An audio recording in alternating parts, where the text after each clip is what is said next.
Imagine being in a home, tucked away in a quiet corner of Iowa, surrounded by the warmth of a loving family.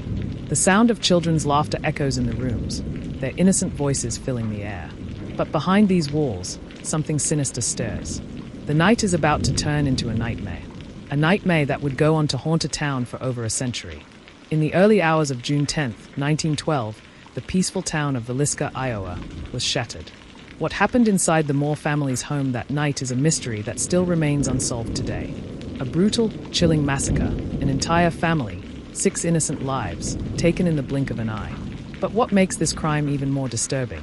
The weapon left behind, the haunting scene of silence, and the numerous suspects who could have been involved. This is the story of the Villisca axe murders, a house frozen in fear. Josiah Moore, a local businessman, and his wife, Sarah, were pillars of the Villisca community. They were a couple who seemed to have it all, for beautiful children, a steady income, and a home filled with love. But on the night of June 9, 1912, they invited 2 other children, Lena and Ina Stillinger, to spend the night at their home. The Moore family was known for their kindness, their generosity. Josiah, a respected figure, was described by friends as a man with a heart of gold. His wife, Sarah, was known for her caring nature, always going the extra mile for others. Their children, Herman, Mary, Arthur, and Paul, were well loved by their peers. They were just like any other family in Villisca, happy, ordinary, until the unimaginable happened. At around 10 p.m., the Moore family and the Stillinger sisters went to bed. Everything seemed normal. The children's laughter faded, and the house fell silent, unaware of the horror that was about to unfold. Inside the Moore home, a murderer lurked in the shadows. The weapon? An axe, one that would later be left behind in the home, covered in blood. On the morning of June 10th, a horrified neighbor, Mary Peckham, went to check on the Moore family when she noticed that the house was eerily quiet.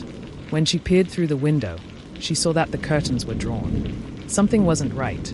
She called Josiah's brother, Ross Moore, who immediately rushed over. What he discovered inside that house would haunt him forever. The gruesome scene that awaited them was beyond comprehension. The bodies of Josiah, Sarah, and their children, along with the 2 girls who had been staying overnight, were found inside, brutally murdered. Each victim had been struck multiple times with an axe while they slept, their faces crushed and distorted by the violence. The axe was left behind, with the killer having taken the time to cover the mirrors and windows with bed sheets, perhaps to hide the horrific scene from view. But what truly baffled investigators was the absence of a clear motive. There was no sign of forced entry, no signs of robbery, and the family's possessions remained untouched. It was as if the killer had entered the house, committed the unimaginable, and left with no trace. Immediately, the investigation into the Villisca axe murders began. Local law enforcement, along with a few neighboring towns' officials, scrambled to piece together the mystery. But every lead seemed to circle back to one central question: who could commit such a heinous crime? Who could take the lives of an entire family in the dead of night without a clear reason? One of the earliest suspects was a man named Frank Jones, a wealthy and influential local figure. Josiah Moore had been in business with Jones, and there had been rumors of a falling out between the two. Could it have been revenge for some perceived slight? Did Jones hold a grudge so deep that it led him to slaughter an entire family? His motive remained unclear, but it was enough to raise suspicion. Yet, as investigators dug deeper, another theory emerged. Could the killer have been someone closer to the Moore family? Some pointed to a traveling preacher named Reverend George Kelly, who had been in Villisca at the time of the murders. Kelly had been acting erratically, and some believed he had a deep psychological disorder. Was he the one to commit these grisly murders, or was he just another man caught in the web of speculation? The list of suspects only grew over time. A man named William Mansfield, known for his violent tendencies, was brought in for questioning. There were even whispers that the killer might have been a serial murderer, someone who had committed similar crimes in other towns, each one marked by the same brutality. With each suspect, the evidence seemed to slip further away. There were no fingerprints, no eyewitnesses, no concrete proof to tie anyone to the crime. Investigators were left grasping at straws, chasing leads that led to dead ends. Over the years, many theories about the identity of the killer have surfaced. Some believed the murders were connected to an unsolved series of similar killings in other states. Others speculated that the crime was a random act of violence, a one-off tragedy that couldn't be explained.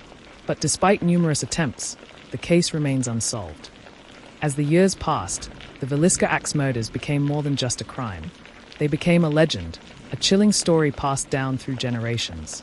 The house where the murders took place became a point of fascination, with people traveling from all over to see the site for themselves. Theories about the murders swirled, and the mystery only deepened with time.